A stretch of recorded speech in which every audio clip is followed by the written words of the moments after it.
Olá pessoal, hoje eu vou explicar para vocês os fundamentos da iluminação de estúdio, da iluminação para fotografia. A gente separa a luz na fotografia por natureza ou por qualidade. Vocês talvez já tenham ouvido isso nos conceitos básicos de fotografia, tá? Porque a gente está falando de qualquer luz. Eu separo por natureza a luz como natural ou artificial. Eu tenho a luz natural, que é a luz do sol, a luz do fogo, de uma vela, por exemplo, e a luz artificial são todas as outras. Quando a gente está trabalhando em estúdio, eu normalmente estou trabalhando com uma luz artificial, embora existam estúdios que são montados de forma a poder utilizar a luz natural.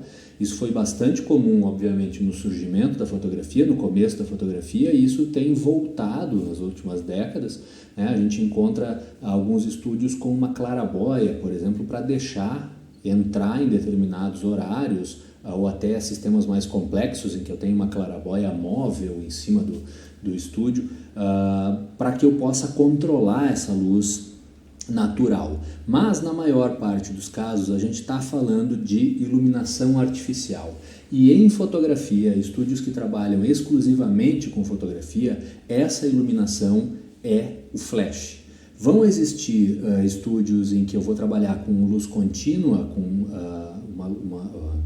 uma luz de tungstênio, ou mesmo hoje em dia com uma lâmpada mais moderna de LED para fazer a mesma coisa, mas geralmente esses estúdios que estão utilizando a iluminação artificial contínua são estúdios que, além de fotografia, fazem vídeo. Então é uma luz que serve para as duas coisas. Na maior parte dos casos a gente está trabalhando com fotografia com o flash. E aí a gente tem o problema da fotometria. Vocês estão acostumados a utilizar a câmera fotográfica, o fotômetro da câmera, para ver a quantidade de luz e regular a câmera de acordo com aquilo. Como o flash fica aceso por uma fração de segundo, eu não posso mais usar o fotômetro da câmera. Esse estúdio aqui está montado, por exemplo, só com a câmera num ambiente completamente escuro. É assim que o software me mostra a sala vazia. Eu não tenho nenhuma fonte de luz. Vou ver se eu trouxer uma fonte de luz para cá, vocês vão ver a diferença. A fonte de luz se comporta assim, quer dizer, isso aqui está iluminado. Se eu não tenho a fonte de luz, eu estou sem iluminação nenhuma. Vamos considerar que isso aqui fosse um ambiente completamente isolado à luz. Eu não tenho entrada de luz por lado nenhum, eu não tenho uma janela, não tenho uma porta, não tenho um vão para entrar luz. Isso aqui seria um ambiente completamente escuro, como é um laboratório de revelação fotográfica, por exemplo. Se eu fotografar aqui dentro e eu regular a minha câmera para uma velocidade, por exemplo, de 30 segundos, eu não vou ver nada ainda, né? Se eu não tenho luz nenhuma para fotografar, uma exposição de 30 segundos não vai resolver meu problema. Assim como uma exposição de 800 avos de segundo, de 1000 avos de segundo, não vai fazer com que eu consiga fotografar isso. O flash, numa situação perfeita, num estúdio perfeito, tem essa luz de modelagem, mas ele vai ficar aceso por uma fração de segundo no momento em que a câmera disparar o flash. Então a gente tem duas informações importantes aqui. Primeiro, eu estou acrescentando luz à minha cena, então o meu ISO vai ser sempre o mais baixo possível. Eu estou trabalhando aqui com ISO 100, que é o que normalmente a gente encontra como mais baixo nas câmeras que a gente tem, né, hoje em dia. E a velocidade da minha câmera não vai interferir na iluminação, né? Não vai interferir na exposição, no quão clara ou quão escura essa foto vai ficar. É um erro bastante comum que eu vejo as pessoas cometerem quando começam a fotografar em estúdio, faz uma meia dúzia de fotos e vê, minhas fotos ficaram escuras demais, ou estão ficando escuras demais, então eu vou lá e baixo a velocidade para conseguir um resultado melhor. Isso com flash não vai dar efeito nenhum, porque a luz vai ficar acesa por aquele tempo e a única preocupação que eu tenho que ter é que a câmera consiga capturar essa luz, ou seja, que a velocidade da câmera a velocidade do obturador da câmera, não seja mais alta do que a velocidade de disparo ou o atraso entre o disparo da câmera e o disparo da luz. O que acontece é que quando eu aperto o botão de disparo da câmera, o flash vai disparar. Esse disparo em sequência aqui vai demorar uma fração de segundo para acontecer, que em fotografia é um monte de tempo. Então, normalmente, as câmeras fotográficas têm no manual especificado qual é a velocidade de sincronismo. Eu vou dizer que a velocidade de sincronismo dessa câmera é 125. Geralmente a gente está entre 125 e 250. Existem alguns modelos de câmera com um tipo de obturador que não tem essa velocidade de sincronismo, mas elas são bastante raras. Hoje em dia as câmeras digitais que vocês estão utilizando vão ter uma velocidade de sincronismo para que eu consiga capturar essa exposição corretamente. Se eu passar dessa velocidade, eu vou ter um erro de sincronia, com esse resultado que vocês estão vendo aqui. Eu tenho uma parte da imagem corretamente exposta pelo flash e o resto dessa imagem fica escuro porque a cortina já estava se fechando no momento em que o flash disparou, certo?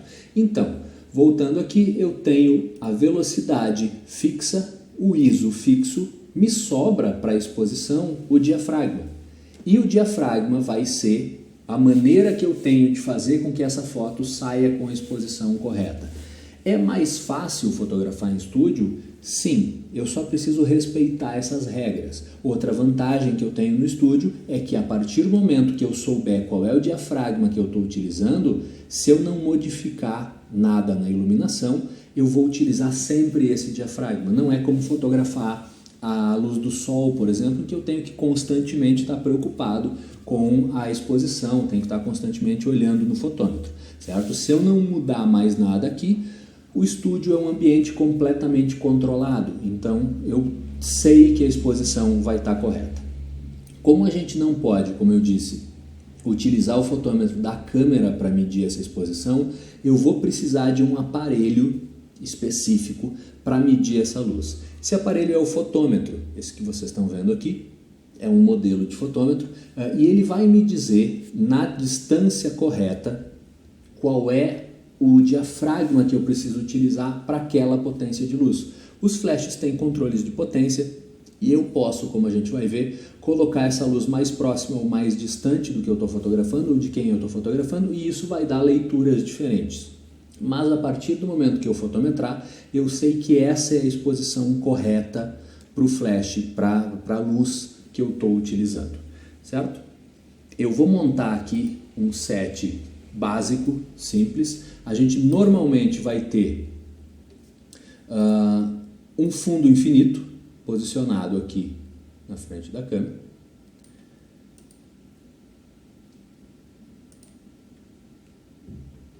Fundo branco, e ele é chamado de fundo infinito por causa dessa curva aqui. Existem fundos de diversos materiais, eu posso ter de tecido, de papel, de gesso, né? Se esse espaço vai ser sempre um estúdio, eu posso construir uma curva aqui na sala, e a função dessa curva aqui é fazer com que eu perca a referência de distância. Se eu fotografar alguém sem colocar o fundo infinito, eu sei a que distância essa pessoa está do canto da sala, porque eu consigo ver o canto ali, a divisão com o chão. Dessa forma, quando eu posicionar uma pessoa aqui, desde que eu ilumine perfeitamente, corretamente, eu perco a relação de distância, por isso fundo infinito, e por isso ele é tão utilizado na publicidade. Por exemplo, eu posso depois trocar esse fundo, ou eu criei um fundo neutro que não vai interferir naquilo que eu estou fotografando. Eu vou trazer um modelo para cá.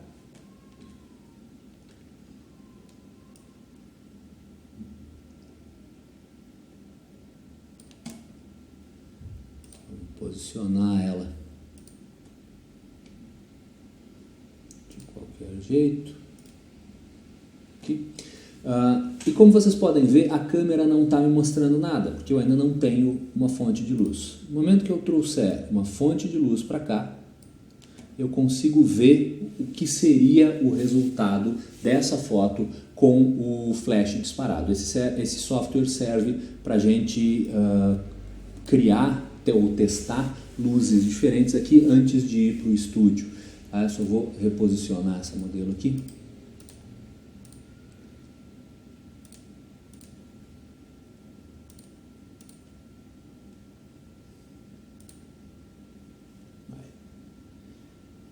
Agora.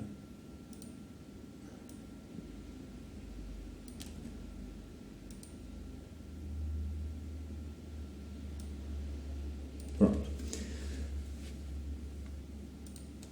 Eu tenho a luz iluminando o que eu quero fotografar e iluminando o fundo também. Vocês podem ver que essa luz está criando uma sombra lá no fundo, ela está iluminando boa parte da parede, inclusive. Eu vou trocar a posição dessa luz em função do resultado que eu quiser, certo? Uma coisa que as pessoas fazem com uma certa frequência é amontoar tudo lá no fundo. Encosta modelo na parede, lá perto do fundo infinito, posiciona a luz em cima dela, e aí eu tenho, além da pessoa iluminada, uma sombra projetada na parede. E aí o fundo infinito perdeu a sua função. Eu agora sei a que distância eu estou, certo? Sempre que vocês estiverem trabalhando com fundo infinito, usem ao máximo o espaço. Usem esse recuo que o fundo permite que a gente tenha. Tá? Quanto mais eu distanciar os elementos aqui, mais fácil vai ser de iluminar.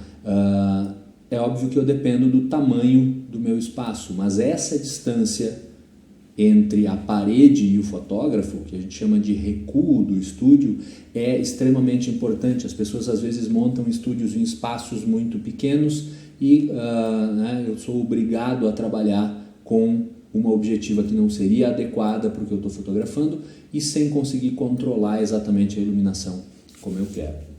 Tá? Mas essa iluminação aqui é a que está regulada para a minha câmera. Eu fotometrei essa luz aqui e ela me deu o diafragma 8 e eu regulei a câmera de acordo com isso, então eu tenho uma luz corretamente exposta, eu tenho uma fonte de luz. Essa luz está criando uma sombra bem definida aqui, né, que está fazendo um desenho no corpo. Um erro frequente, as pessoas quando começam a trabalhar em estúdio, começam a fazer alguns testes em estúdio, é achar que sombra está errado. Ou eu tenho que tirar a sombra, eu tenho que eliminar as sombras da foto que eu estou fazendo, e a pessoa vai ali e coloca uma segunda fonte de luz com a mesma potência e tem esse resultado. Isso não está certo, tá? Sombra não está errado, eu sempre vou ter sombra, e é ela que dá volume para aquilo que eu estou fotografando, é ela que dá tridimensionalidade para aquilo que eu estou fotografando.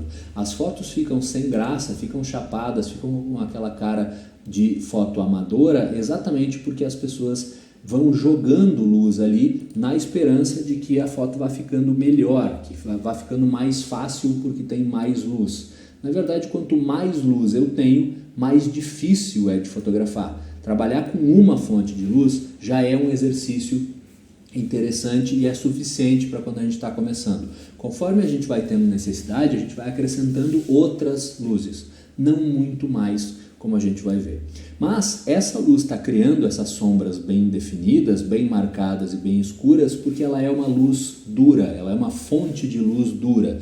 Uma fonte de luz dura está caracterizada exatamente por isso. Eu tenho áreas de altas luzes, essas áreas iluminadas bem marcadas, e eu tenho áreas de sombra bem marcadas. Quer dizer, eu consigo dizer exatamente onde termina a área de altas luzes e onde começa a área de sombra. Está bem definido. Isso acontece porque os raios de luz estão saindo paralelos entre si daqui da minha fonte de luz, e isso gera uma sombra bem definida, bem marcada, uma sombra dura também. Tá? É a mesma coisa que acontece quando a gente está parado no sol. Eu tenho um dia limpo, sem nuvens, e a minha sombra vai estar bem definida no chão porque eu estou sendo iluminado por uma fonte de luz dura, certo? Ao contrário, se eu mudar o acessório, e colocar uma fonte de luz,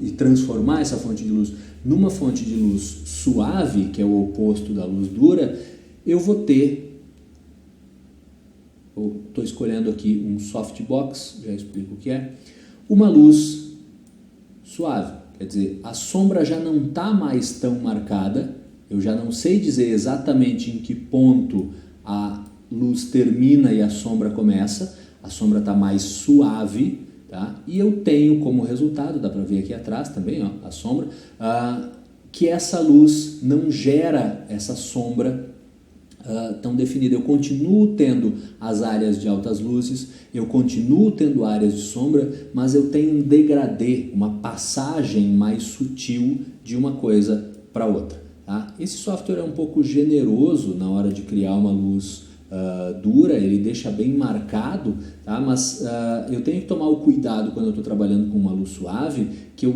posso, ao contrário, criar uma luz suave demais, uma luz que não tenha definição nenhuma, em que as sombras fiquem muito pouco definidas. Então, tomem cuidado quando vocês estão trabalhando com isso, posicionem a luz de acordo com o resultado que vocês querem, usem o acessório dependendo do resultado que vocês quiserem encontrar.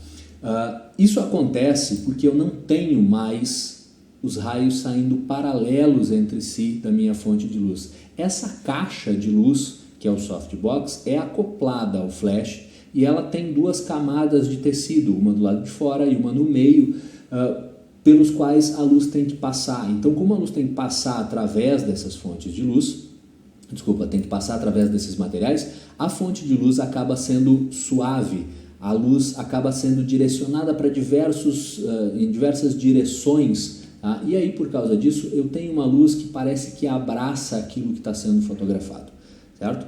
Existem diversos acessórios para a gente fazer isso, o softbox é um deles, vocês conhecem, quem já entrou em estúdio, outros modelos, o mais popular de todos é a sombrinha, existe a sombrinha transparente, que vai funcionar da mesma forma que o softbox estava funcionando, quer dizer, a luz passa através de um material e por isso é suavizada, e a sombrinha prata, né, em que a luz é refletida dentro do guarda-chuva e é direcionada para quem ou para o que eu estou fotografando. Esse é o acessório mais comum nos estúdios, porque é um acessório bastante barato e acompanha muitos dos kits de iluminação, mas existe uma variedade enorme de acessórios, cada um com a sua função, tá? E vocês podem escolher dependendo daquilo que vocês querem. Existe uma gradação, inclusive, eu posso fazer com que a luz fique um pouco mais suave ou um pouco menos suave, um pouco mais dura, e a gente vai chegando no resultado. Mas o importante para a gente aqui nessa primeira aula é entender que eu posso fazer com que essa luz fique mais suave ou ela fique mais dura, e que isso vai mudar o resultado que eu tenho. Uma luz dura, né, é mais marcante, mais dramática, uma luz suave parece mais natural, por mais que a gente esteja trabalhando num estúdio com uma luz artificial, ela dá a impressão de ser uma luz mais natural.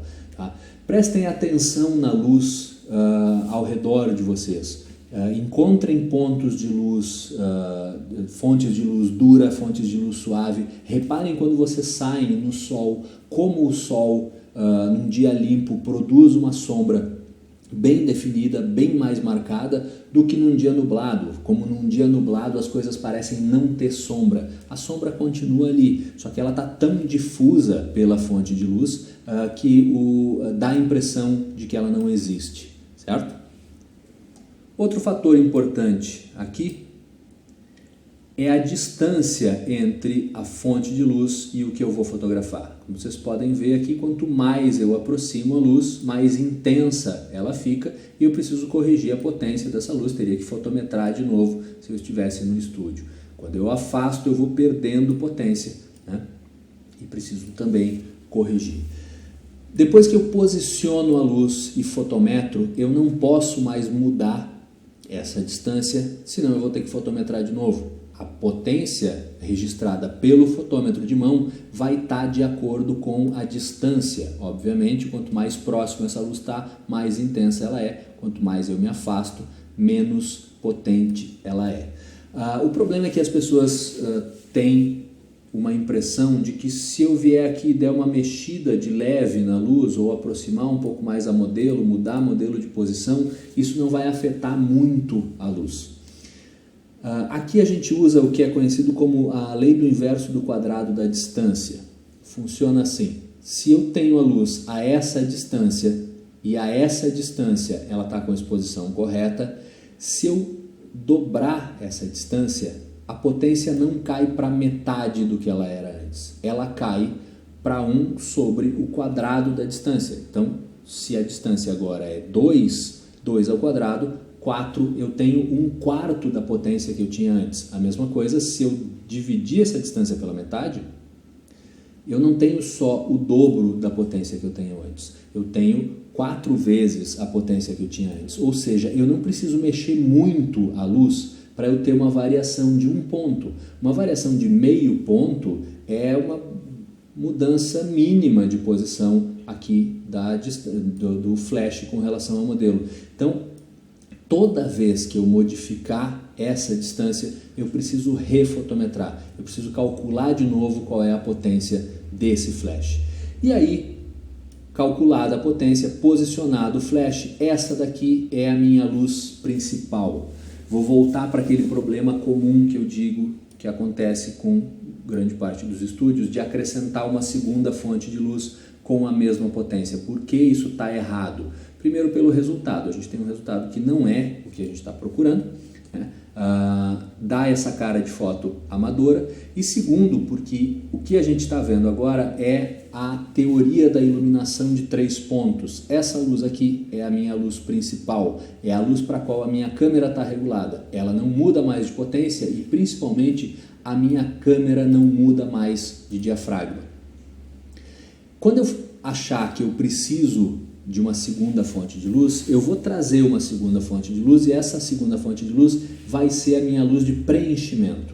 Por ser uma luz de preenchimento, a função dela é reduzir a densidade dessas sombras. Quer dizer, essas sombras vão ficar menos escuras, mas elas não vão desaparecer. Eu não vou tentar eliminar a sombra, eu vou tentar reduzir a densidade delas.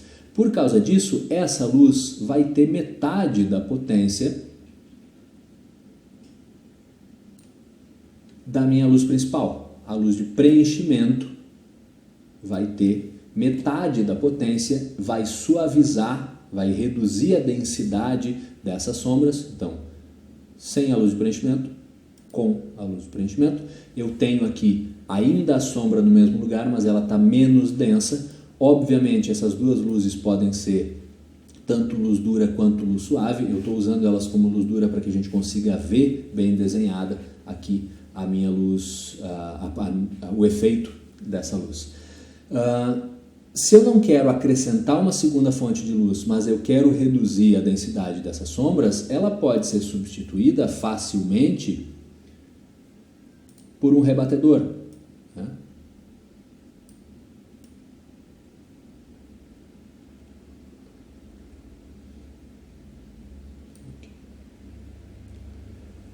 Uma folha de isopor, um rebatedor daqueles de dobrar, ou qualquer outro material reflexivo vai gerar esse resultado. Eu tenho uma densidade menor das minhas sombras, porque a minha luz principal que está iluminando a modelo está refletindo nesse rebatedor e voltando para cá. Isso é bastante útil quando a gente está usando luz natural também. Se no lugar dessa minha luz principal aqui, como flash, eu tivesse o sol como minha luz principal, fotometrei e tudo exatamente como foi feito até agora, se eu acrescento um rebatedor, e não precisa ser um rebatedor desse tamanho, não preciso andar com uma folha de isopor desse tamanho, um rebatedor pequeno é suficiente, eu estou fazendo um retrato, eu criei uma luz de preenchimento, eu criei uma segunda fonte de luz sem precisar acrescentar um flash na minha cena, certo? Mas vamos considerar que eu precise, eu quero ter mais controle sobre esse resultado Então eu vou trabalhar com duas fontes de luz. Minha luz principal, que está aqui, está gerando a sombra, e a minha luz de preenchimento, que está suavizando, está reduzindo a densidade, está deixando menos escura essas sombras que a gente está vendo. Tá? Duas fontes de luz. Isso é o suficiente para grande parte das coisas que a gente está fotografando. Lembrem que quanto mais fontes de luz eu trouxer para a cena, mais difícil é de fotografar. Então, primeiro a gente se acostuma a trabalhar com uma fonte de luz para depois acrescentar uma segunda fonte de luz. A terceira e última fonte de luz serve para a gente iluminar a pessoa por trás. A gente vai chamar de contraluz e ela é uma contraluz toda vez que eu passo da linha dos ombros dessa modelo aqui. Quer dizer, imaginem a modelo dividida pelo meio, aqui ela seria uma luz principal, né, se ela tivesse regulada corretamente. Eu passei do meio da modelo, ela é uma contraluz. Eu não tenho uma posição exata para essa luz. No cinema a gente dá nomes diferentes para essa luz dependendo da posição que ela está. Na fotografia a gente não tem esse detalhamento, mas a função do contraluz, como vocês conseguem ver aqui, é dar volume, é dar tridimensionalidade porque eu estou fotografando. Deixa eu solar essa luz, enxergar só ela, porque ela cria esse halo de luz ao redor de quem eu estou fotografando.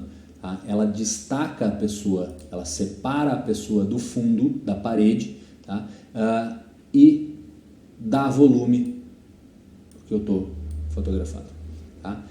Para que ela apareça, ela precisa ser mais intensa do que a minha luz principal. Eu preciso que o contraluz ali seja mais intensa do que a minha luz principal. Então, se a minha luz principal estava regulada para diafragma 8 e a minha luz de preenchimento é menos intensa, a minha luz de preenchimento é pelo menos 5.6, essa luz aqui vai ter que ser diafragma 11. Como é que eu sei qual é o diafragma? É isso que o fotômetro vai me informar. Quando eu fotometrar essa luz, ele vai me dizer o diafragma correto para a exposição dessa luz é tal. Nesse caso, eu tenho 8 como luz principal, 5.6 como luz de preenchimento, 11 como contraluz, certo? É óbvio que eu posso definir a relação de contraste como eu quiser. Eu não quero que essa luz aqui seja 5.6, eu quero que ela seja mais escura do que isso. Vai do resultado que vocês quiserem. Né? E também, claro, eu posso não utilizar essa luz de preenchimento. Mas eu tenho luz principal, luz de preenchimento e contraluz, e essa é a teoria da luz de 3 pontos. Eu sempre vou ter essas 3 luzes para iluminar. Eu não tenho mais do que 3 luzes. Eu posso ter menos. Se eu achar que a minha luz, que o meu contraluz não precisa existir, que eu não preciso ter esse recorte da pessoa, essa separação da pessoa para o fundo, eu não vou utilizar. Se eu acho que a minha luz de preenchimento não precisa existir, eu não vou utilizar, mas eu não vou nunca usar mais do que 3 luzes. Existem na publicidade situações muito específicas em que pode ser que eu precise de uma luz aqui como um efeito especial. Vamos supor que a minha modelo tivesse um logo na camisa ou tivesse alguma marca em algum lugar que eu precisasse destacar, aí eu traria uma fonte de luz específica para isso. Por exemplo, também estou utilizando a luz de 3 pontos para fotografar uma garrafa de vinho no lugar de uma modelo e eu quero uma luz para destacar o rótulo da garrafa. Eu vou utilizar essa luz como efeito especial, mas ela é extremamente rara. Em 99,9% do tempo a gente está trabalhando com essas 3 luzes. Como eu costumo dizer em aula sempre, eu tenho 3 luzes, 4 luzes em situações muito específicas, 5 luzes, ou eu sou um gênio da iluminação ou eu não faço a menor ideia do que eu estou fazendo. Tá? Lembrem sempre que quanto mais luzes eu colocar aqui, mais difícil vai ficar de iluminar e que eu preciso ter controle sobre essas coisas todas. Uma crítica que se fazia bastante a isso quando começou a fotografia digital era dizer que eu não preciso mais de um fotômetro de mão porque a câmera digital me mostra se a foto está com a exposição correta. O problema aqui não é a exposição correta, o problema aqui é a relação entre essas fontes de luz. Eu preciso que a luz principal esteja com a exposição correta, e isso eu poderia utilizar o visor da câmera realmente para avaliar, mas eu preciso saber que essa luz está menos intensa e o quão menos intensa ela está, e que essa luz está mais intensa e o quão mais intensa ela está. Então aqui, rapidamente, as três fontes de luz e a luz separada pela sua qualidade, como luz dura ou como luz suave. Certo? Obrigado.